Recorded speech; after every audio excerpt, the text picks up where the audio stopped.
sa isang maiksing Bible exhortation. So, ang exhort ko ay manggagaling po sa in the book of John, chapter 8, verse 31-32.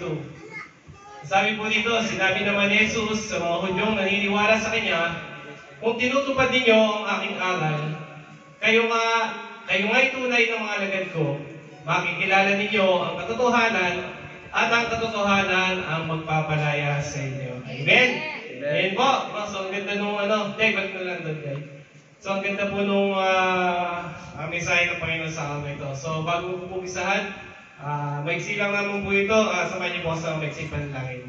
Hallelujah, Father God. Lord, thank you, Father God, sa araw nito, Panginoon. Ako sa Panginoon ay kami po ay lalapit sa iyo sa iyong harapan, Panginoon. At in-invite ko yung Banal na Espiritu, Panginoon, na siyang mag-guide sa amin, Panginoon, upang maihayag ang iyong salita sa umagang ito. Gamitin mo lang mga ako, Panginoon Lord God, na yung bilang isang sisidang walang laman, Panginoon Lord God, ang iyong kaisipan ay maging aking kaisipan at ang iyong panalita ay aking maging pananalita. Maraming salamat po. Ito po ang panalangin sa pangalan ni Jesus. Amen. So, nasabi po dito, sinabi naman ni Jesus sa mga Hudyong naniniwala sa Kanya, kung tinutupad ninyo ang aking mga aral, kayo nga'y tunay na mga alagad ko. Makikilala ninyo ang katotohanan at ang katotohanan ang magpapalaya sa inyo. So, ito po ay salita ni Jesus sa mga Hudyo. Ano po? So, paano ba natin malalaman o makikilala ang tunay na katotohanan upang tayo ay maging malaya? Siyempre, nung una po, di ba, nung pinanganak tayo, tapos habang lumalaki tayo, malaya tayong nakakagalaw hanggang ngayon. No? Malaya tayo nakakagalaw sa mundo na to. Nung hindi pa tayo nakakakilala sa ating Panginoong Hesukristo. Pero ang katotohanan po dito, ang Panginoon po, sa Kanya po natin makikita ang katotohanan at ang tunay na kalayaan. Hindi po sa ibang tao, hindi po sa inyong mga kamag-anak, hindi po sa inyong mga kapatid, hindi po sa inyong mga magulang. Sa ating Panginoong Hesukristo lang po natin malaman ang tunay na katotohanan. Sabi niya nga po sa John 14:6, ako ang daan, ang katotohanan, at ang buhay. Walang makakapunta sa Ama, kundi sa pamamagitan ko lamang. O di ba po, napakalinaw ng binigas ng Panginoon doon. Kung hinahanap mo yung daan, kung hinahanap mo yung katotohanan, kung hinahanap mo yung buhay, sa Panginoon lang natin makikita yon. Hindi mo makikita kahit kay Satan yun. Kasi si Satan, hindi yun ang katotohanan, puro siya kasinungalingan. Amen? Amen. Gets nyo po? So, maganda po yan. Para po habang nag-i-amen po kayo, ibig sabihin, nag-gets nyo po yung sinasabi ko. Kasi kung mag-i-amen po kayo, at di nyo naman naintindihan, dinadayan nyo po ang inyong sarili. Amen po? Amen. Amen. So, maganda po, no? So, sabi po dito, no, tayo po ba ay hindi pa nakakakilala sa ating Panginoon? Ano po? Ano po, di ba, nung napakalaya ng buhay natin, kasi pwede natin gawin kahit ano man yung gawin natin sa buhay natin. Pwede tayong gumawa ng bagay na hindi ka naglugod sa Panginoon. Eh po, kasi hindi pa tayo nakakilala sa Panginoon eh.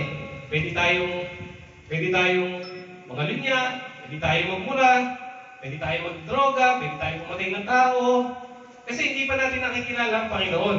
So, yun po yung kalayaan na yun. Yung mga hindi pa po nakakakilala sa Panginoon. Katulad ko nun. Hindi pa ako nakakakilala sa Panginoon. Malaya ako kahit anong gawin ko. Nakakapagmura ako. Diba? Kasi yun yung kalayaan ko nun eh. Pero ano po yung kalayaan na tinatamasa ko nun? O tinatamasa natin nun nung hindi pa natin nakakilala ang Panginoon? Malaya nga tayo, pero alipin po tayo ng kasalanan. Gets po? Malaya nga tayo kasi hindi nga natin kilala ang Panginoon. Pero alipin naman tayo ng kasalanan. Puro kasalanan yung nagagawa natin kasi hindi pa natin kilala ang Panginoon eh. Amen po? Kaya nga po sabi niya po dito, hindi sa Matthew 7:21, hindi ang bawat magsasabi sa akin ng Panginoon, Panginoon, ay papasok sa aking kaharian ng langit, kundi ang gumaganap sa kalooban ng aking Ama na nasa langit. So, ang Ama po, ang kalooban niya po ay para sa atin, ay ang pagsunod. Amen. Yan po yung pinakamahalagang aspeto na gusto ng Panginoon na gawin natin sa ating buhay. Sumunod po tayo sa Kanya. Sabi nga po niya, if you love me, Obey my commands. Di ba po? Kasi nga po, hindi natin alam yung katotohanan nung tayo ay hindi pa nakakakilala sa ating Panginoong Hesukristo So sabi niya nga po doon, bakit ko po nasabing malaya, pero alipin naman tayo ng kasalanan? So gawa nga po nung ino-offer nung sanlibutan, ino-offer ni Satan. Ang daming bagay na ino-offer ni Satan dito sa mundo, di ba? Halos yung talagang humiwalay ka na sa Panginoon kasi nga, ikaw ay malaya kang gumagalaw. Pero in the first place na ikaw ay makakilala sa ating Panginoon, ikaw ay tunay na malaya.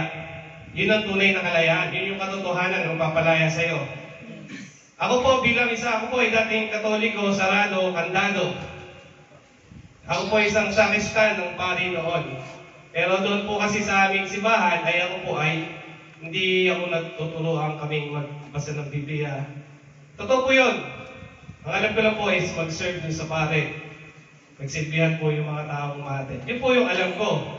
Kasi yun yung katotohanan na alam ko Doon ako malaya sa ginagalaw ko na yun Hindi wala yung magulang ko, medyo hindi rin napapaliwanag sa akin yung mga ganung bagay. Basta alam ko, maging mabuting tao lang ako, okay na yun, sapat na yun. Pero hindi po. Alam niyo po kung ano yung nagpalaya sa akin. Ang una po nagpalaya sa akin, may pamamaraan ng Panginoon na iniwan dito. Yun yung pagbabasa ng Biblia. Makikita niyo po yun sa Exodus chapter 20 verse 3 to 6. Huwag kang sasamba sa iyong Diyos, maliban sa akin. Huwag kang gagawa ng imahe na anumang nilalang na nasa langit o nasa lupa o nasa tubig na iyong sasambahin. Huwag mo silang yuyukuran, di sasambahin sapagkat ako ni Yahweh na Diyos na mapagbughuin. So, napaka-jealous God po ang ating Panginoon. Ayaw po niya na tayo ay sasamba sa mga ginawa ng tao. Yan po yung una talagang nagmulat sa akin kung paano ko nalaman yung katotohanan at yung katotohanan na yun ay nagpalaya sa akin upang maintindihan ko kung ano po yung sinasabi ng Biblia. Kung hindi po ako nagbasa ng Biblia, hindi po ako magiging malaya. Yun po yung katotohanan sa buhay ko. Kasi doon ko nabasa talagang hindi ko talaga sila pwedeng yukuran o sambahin. Kaya nga paano tayo sumasampalataya sa ating Panginoon? By Holy Spirit and truth. Di ba po? Ganun po tayo sumasamba sa ating Panginoon So sabi po dito ang gusto lang po talagang tapos pangalawa, kailangan natin umattend ng church at makinig po sa ating Panginoon. Po. Kasi, ito po yung way din ng Panginoon upang habang kayo ay dyan nakikinig, nakikita nyo kung ano po yung pwedeng maging resulta habang kayo ay nakikinig. Nade-develop po yung isipan nyo, nagkakaroon po kayo ng paglago bilang mananampalataya at tagasunod ng ating Panginoon. Kasi, pwede ko naman po sabihin na, sige, magsisimba ako. Mag-aaral ako sa salita ng Panginoon. Magpa-Bible study ako. Pero hindi ko naman sinusunod. Wala pong mangyayari. Useless lahat ng ginagawa natin sa ating buhay. Useless lahat ng paglilingkod natin sa Panginoon.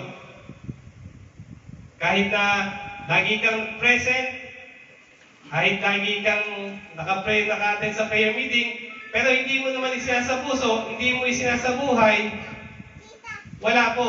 Kaya po sabi nga po, ang pananampalataya na walang kasamang gawa ay patay. Di ba po? So, napakaganda po ng mensahe ng Panginoon. Para malaman natin yung katotohanan, ay sa Panginoon lang po natin malalaman yan. Wala na pong iba. Yung mga ino-offer lang ng mundo, ino-offer ni Satan, ng mga masamang gawain dito sa mundo, wala yun. Ang Panginoon pa rin natin ang mayroong kapangyarihan. Kaya nga sinabi niya doon, ako ang daan, ang katotohanan at ang buhay. Siya lang po ang ating tagapagligtas at wala na pong iba. Amen po? Kaya ang gusto ng Panginoon, ipaunawa at iparating sa atin ng ating Panginoong Jesus na sumunod tayo sa kanyang mga salita at sa kanyang kalooban para sa atin. Amen po? So, obedience is greater than your sacrifice. Yes. Yun lang po. So maraming salamat po. Nawa po ay nalaman niyo po yung katotohanan. Yun po ay isang example lang po. Lalo na yung pagiging katoliko po ko na nagiging katoliko ko doon ko po talaga doon po ako namulat nung nabasa ko sa Biblia yung katotohanan. At yung katotohanan na yun ang siya magpapalaya sa atin. Amen po. So, obedience. Yun po ang iiwanan ng ating Panginoon. Sumunod po tayo sa Kanya. Hindi lamang po dahil hindi po sacrifice yung ginagawa natin na to, na paglilingkod sa Panginoon. Hindi po sacrifice to, ito po yung ginagawa natin para papurihan, pasalamatan ng ating Panginoon. Amen po. So, yun lamang po. Maraming salamat po. So, Lord, muli po, Panginoon, salamat po sa inyong mensahe, Panginoon, sa araw na ito, Father God. Salamat po, Panginoon, dahil kami po ay nakalaya na, Panginoon, at nalamin namin, Panginoon, ang katotohanan, Panginoon, na ikaw lamang po ang tamang daan, ikaw ang katotohanan, at ikaw ang buhay sa amin, Panginoon. Lord, maraming salamat po, at nawa po ang mensahe na ito ay magrima, Panginoon, at maipabuhay namin sa aming buhay, Panginoon. Ganun din po ay ma-share namin itong salita, Panginoon, hindi lang sa aming mga kapatiran, kundi, Panginoon, sa aming mga mahal sa buhay, sa mga taong makakasalamuhan namin. Maraming salamat po, Panginoon. To be all the glory, honors, and thanksgiving in Jesus' mighty name we pray. Amen.